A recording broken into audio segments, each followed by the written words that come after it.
Welcome back to your daily news, but without the libtard propaganda. I'm your host, Aardvark.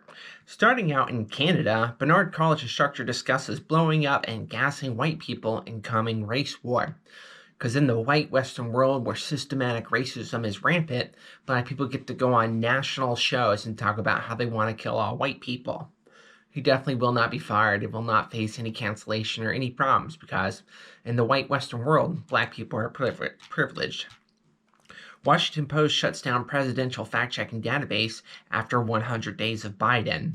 The Washington Post has promised us that they'll continue to rigorously fact-check Biden, but the fact-check that was started under Trump, mission's done. They don't care about fact-checking the president anymore.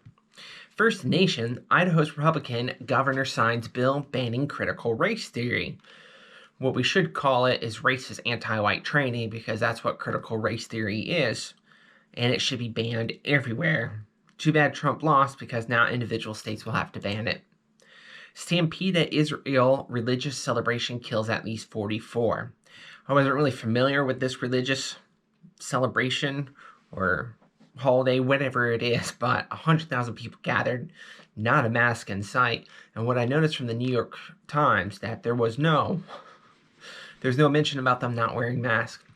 There was no mention about this being a super spreader event, because here in America, Jews are considered a minority, so they too get special privileges.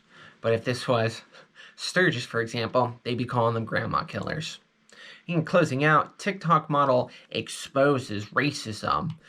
What happened was he tried to get a passport through the British system, and because he was black, the AI couldn't recognize his phenotype or whatever. See, when black people experience the most minor inconvenience, it becomes international news. And if white people have designed AI that doesn't work well with his phenotype, maybe people of his phenotype can start inventing stuff and they won't run into this problem instead of constantly using the things we invent and then complaining about the things we invent. And that's been your daily news, but without the libtard propaganda. I'm your host, Tardvarg.